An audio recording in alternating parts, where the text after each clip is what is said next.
Muito boa noite a você que venha ouvir este vídeo contendo parte da preciosa palavra de Deus. Estou aqui no meu quarto, assentado, meditando na palavra de Deus. E estava aqui a refletir, conversando com o Espírito Santo. O pecado de Eva, primeiramente pecou a mulher, deixando-se ser seduzida. E depois o homem, que a mulher o fez pecar por não vigiar, de formas que os dois pecaram, é a prova que Deus dá a vida e respeita a opção que o ser que ele criou venha tomar. Mas saiba, toda a criação, toda criatura, que um dia Deus trará juízo todas as nossas decisões, opções, escolhas.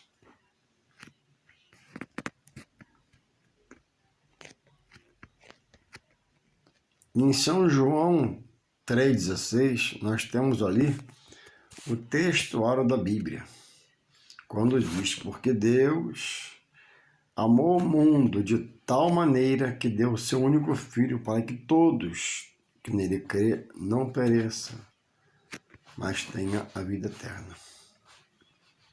Todos, sem exceção.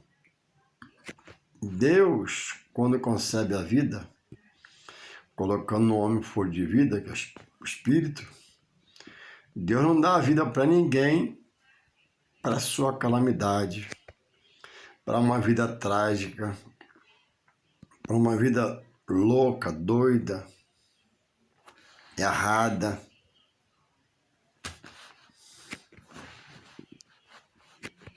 Deus permite que nasçam criaturas especiais com um problema físico.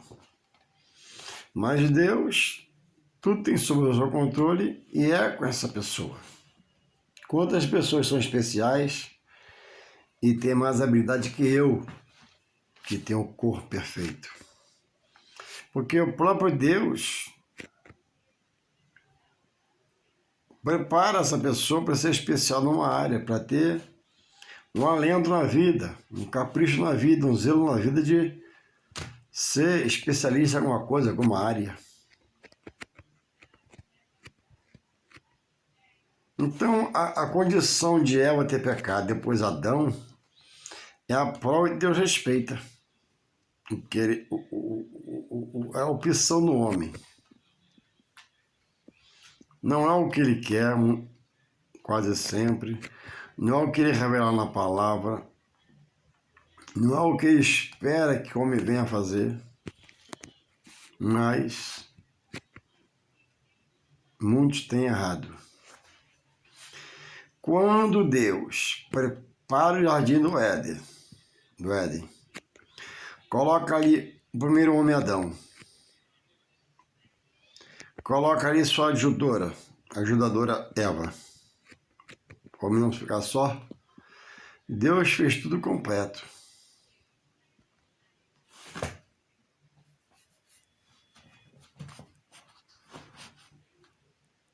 Tudo Deus fez completo. Por que Deus orientou quando disse, das árvores que dê fruto no jardim, de toda ela vocês podem comer seu fruto.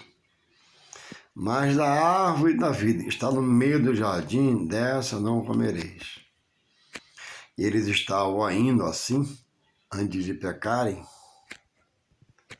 no estádio de inocência, diante da maldade, das coisas ruins da vida. E após Eva conceber o pecado e persuadir Adão, e Adão, por não vigiar, também concebeu o pecado no coração, tudo agora está exposto e revelado ao homem. O homem pecou. E o pecado afasta o homem de Deus. E Adão e sua esposa Eva foram expulsos do jardim do Éden. E foi colocado um anjo na entrada com a espada de fogo, né? Flamejante, a guardar. E aí o homem agora recebeu uma sentença. Do suor do teu rosto comerás, tuas mãos terão abrolhos, ou seja, tu vai ter que trabalhar para você comer. No jardim do Éden, o homem nem plantar plantava. Já tinha a semente das árvores que frutificaram, cresceram e dava fruto. Era uma vida de gozo, paz, abundante e a presença de Deus, o Todo-Poderoso, falando com eles, né? Todo dia ao cair da tarde. E certa vez Deus veio e o homem foi encontrado em pecado. Se cobriu porque viu que estava nu. Hoje, também, como ontem, no tempo de Adão e de Eva, Deus deu a palavra, ordenando, só não pode comer da semente da fruta dessa árvore. A ordenança foi dada. Hoje, para a nossa geração, para mim, você hoje, é dada uma ordenança. Jesus diz, eu sou o caminho, a verdade e a vida. Ninguém vai ao Pai senão por mim. Tem inúmeras promessas de nos abençoar, mas o homem opta em ter uma vida espiritual, quando a tem, em volta de coisas, preso a coisas, amarrado a coisas. Apesar de toda a historicidade exposta na palavra de Deus, em livros, pregações, dicionários, internet, condições de pesquisar, porque Jesus falou em João 5,39, examinai as Escrituras, a minha palavra, a palavra de Deus, do meu Pai, porque julgaste nela a vida eterna. A palavra revela a vida eterna com Deus. E elas, a Escritura, a palavra de Deus, dá testemunho de Jesus, que um dia cumpriu-se nele a obra expiatória, a obra redentora, e pelo sangue da cruz os pecados do homem são redimidos. O homem é limpo, lavado, purificado, para nunca mais andar em pecado. Até peca, está em Deus, mas pede perdão. Porque tem Jesus como mediador entre ele e Deus. Então hoje, no meu tempo, no meu dia hoje, agora, tem pessoas querendo ir a Deus ou invocando Deus através de uma entidade maligna, de uma entidade demoníaca. Se você perguntar quando ele acabar aquela sessão lá, você ama Deus? Amo, Deus está no meu coração. E até a verdade, ele é sincero, é porque ele é ignorante na palavra, não conhecia a palavra. Não ignorante como homem, mulher, ser humano, ignorante de conhecimento. Por isso, ele vai a um guia espiritual e o guia dá uma receita. Sem poder, ele compra no cartão, ele se enrola todo, mas compra. O que quer fazer aquilo? E pratica. Mas são atos que Deus abomina. São coisas abomináveis por Deus, que Deus manda fazer, não pode fazer, não quer que faça, não ordenou para fazer. O homem está se inclinando a um pedaço de pau, a pedra. O homem está dizendo que Deus é como uma árvore, como uma folha. O homem está dizendo que ele é Deus. Já vi dizer que o homem é um semideus. Não, Deus é um ser único. Existe um D maiúsculo na palavra. Quando tem muitos deuses com D minúsculo na palavra que nos revela. Então, o que é nessa vida ser vitorioso? É quem tem uma fazenda? É quem tem um carrão, um Mercedes, um BMW?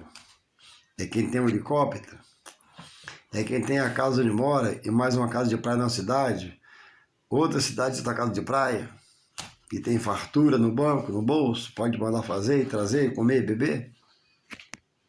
Essas coisas no plano material, quando adquiridas licitamente, honestamente, pelo trabalho das suas mãos, é uma vitória, é uma bênção, é Deus te dando saúde de você trabalhar e comprar essas coisas e desfrutar desse prazer, desse padrão de vida, é uma coisa maravilhosa. Mas a riqueza maior é o homem aprender de Deus pela sua doutrina, via Jesus Cristo. Porque o material, quando Deus me chamar pela morte, fica tudo aqui, não se leva nada. E às vezes vai se perdido, miserável espiritualmente, sem Deus no coração, só na boca. Não serviu, não adorou, não louvou, não buscou, não se inclinou, não reverenciou. Viveu a vida. Amém. E dizia até ter Deus no coração, amar Jesus. Mas não existe estar em Deus, amar a Deus. Não existe dizer que ama Jesus e que está em Jesus, sem que não haja renúncia. Jesus fala, quem quiser vir após mim, negue-se a si mesmo, toma a sua cruz e siga-me.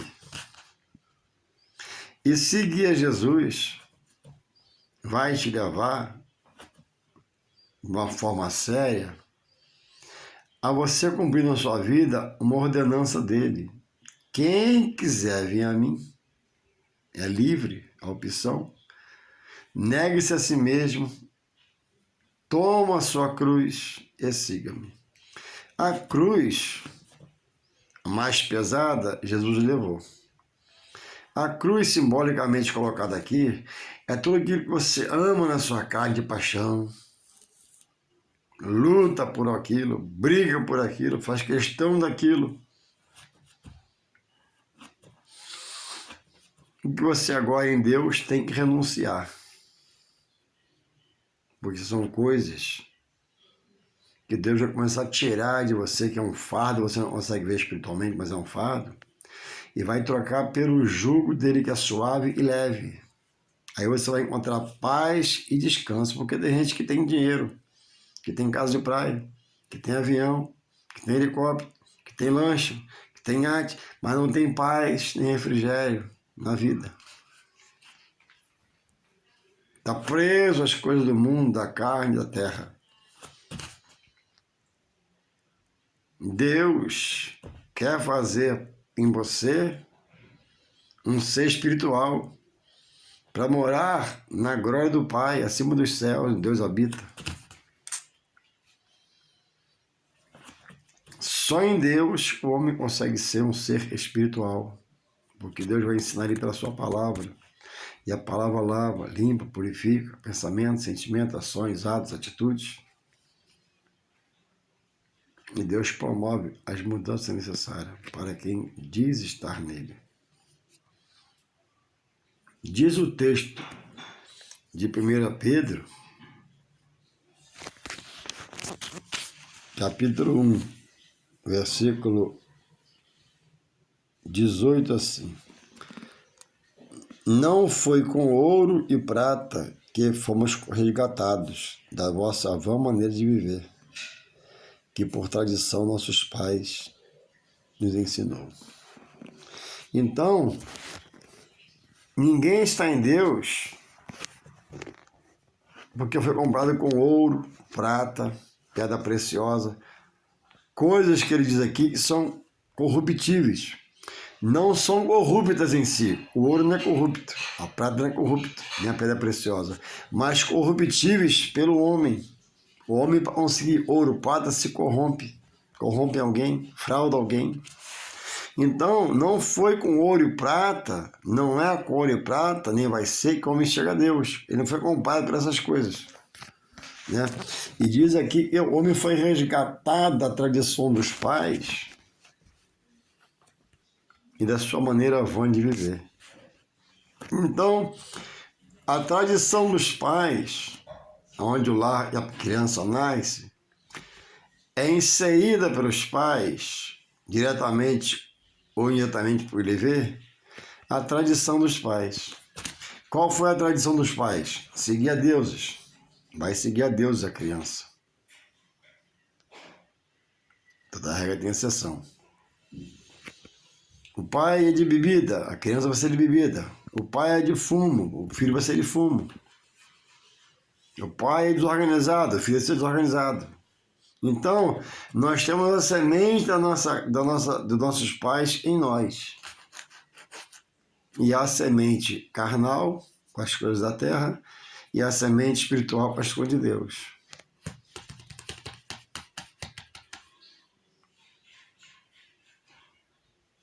Então, você que me ouve nessa hora, que semente está inserida em você? É a semente bíblica.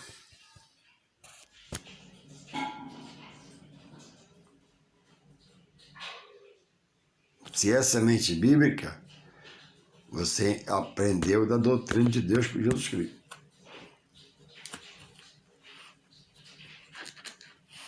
O que seus pais praticavam? Os pais queimavam incenso, os filhos geralmente nem sempre queimam incenso. O pai, a casa regada de simpatia, os filhos aprendem simpatia. E por isso o homem está preso a coisas materiais, de punho espiritual, que não agrada a Deus. E ele não sabe, é ignorante no conhecimento. Por isso Deus proveu a pregação da palavra, das boas novas da salvação. Por isso Deus proveu a sua casa na terra e a igreja, para que fosse pregada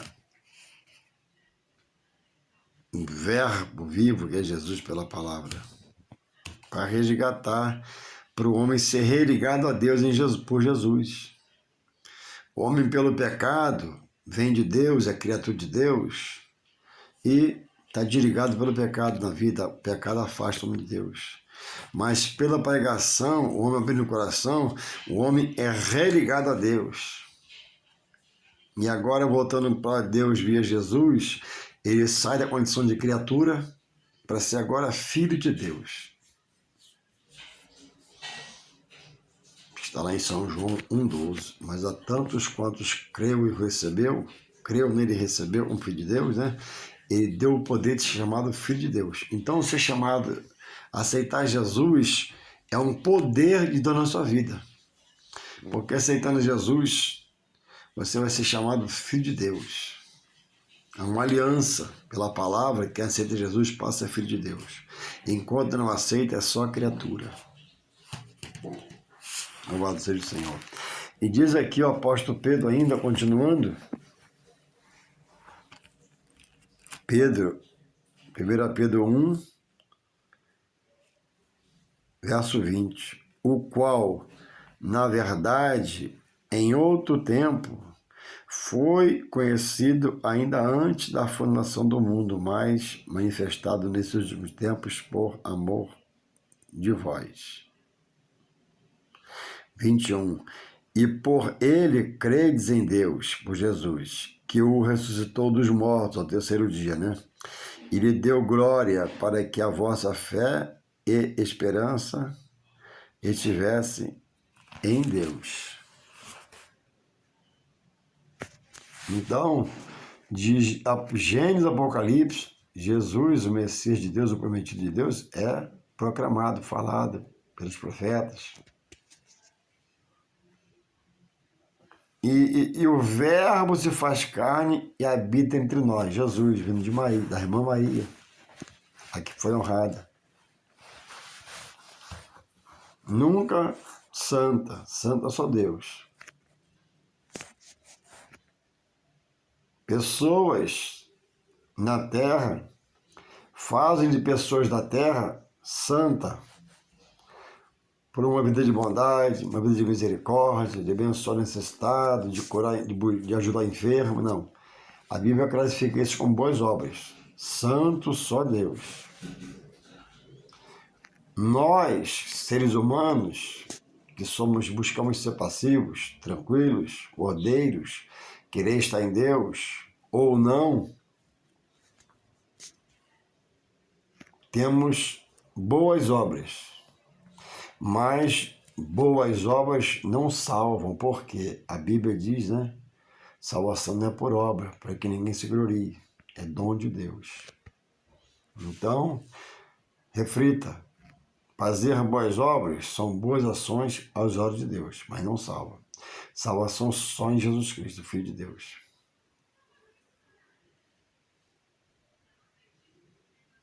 E Deus quer mudar. Deus quer transformar. Deus quer libertar em Jesus Cristo. Mas Deus respeita a sua opção, sua teimosia, sua rebeldia, o seu blasfemar, o seu rejeitar. Mas saibamos nós todos que todos nós um dia daremos contas a Deus por nossas escolhas. E o que come plantar, isso ele colherá. Há um juízo diante do justo juiz de Deus. Deus é o justo juiz. Não tem o culpado como inocente, nem do inocente faz o culpado. O culpado para Deus é e vai ser em todo tempo culpado. O justo para Deus vai ser sempre justo. E quem é justo em si mesmo? Ninguém. Só Deus é justo. E nós buscamos ser justo vivendo o que a palavra revela, a justiça de Deus. Amar o nosso próximo. Abençoar os que estão em volta de mim. Ter boas obras. Louvado seja o Senhor. Então, quanto custa essa mudança? Financeiramente nada. Não precisa de voto, de nada. Só abrir o coração e aceitar Jesus. Agora, é um processo espiritual que vai mortificar o carnal que você vive. Você vive na carne, atrás de coisas, situações fora de Deus. E agora, o Espírito de Deus vai te coordenar, vai te dirigir, vai te ajudar, vai te instruir, para que frua agora em Deus uma nova criatura. A Bíblia diz que quem está em Cristo, nova criatura é. As coisas velhas são passadas e tudo se faz novo. Então que você possa parar, refletir, meditar, que há um novo de Deus para você. Há uma vida nova de Deus para você. Não interessa como você esteja, seu estado, sua dor, Deus é um bálsamo, Deus é um refrigério, Deus é um consolo e conforto. Dê crédito à palavra de Deus e o mais Ele fará. Você que mora aqui perto de mim, amanhã na igreja haverá um culto da palavra às 7 horas. Comece o ano mudando, querendo mudar de vida. Mas, Juarez, eu não sei nada, não entendo nada dessas coisas, mas Deus vai se revelar a você. Amanhã às 7 horas virá o culto da palavra. Chegaremos lá, oraremos, abriremos a palavra, vamos lê-la e pedir, né, em oração para o Espírito Santo revelar uma porção da palavra de Deus para nós. E Deus vai mudar, Deus vai transformar se você crer. Dê uma chance a você de se salvar, dê uma chance de se libertar dessas coisas do mundo. O homem está algemado, amarrado, preso, com grilhões, correntes espirituais contrárias à vontade de Deus. O homem está debaixo de jugo, pesado jugo, fazendo sacrifício, não obedece a Deus. Venha aprender de Deus amanhã às 7 horas. Quinta-feira, às 7 horas, adoração a Deus. Que Deus possa te conceder um novo tempo, uma nova hora, e que você desperte, acorde, né? Para salvar-se, para estar com Deus eternamente. Deus te conceda esse tempo, te guarde, proteja e livre, em nome de Jesus. Seja abençoado pela palavra de Deus. Amém e amém.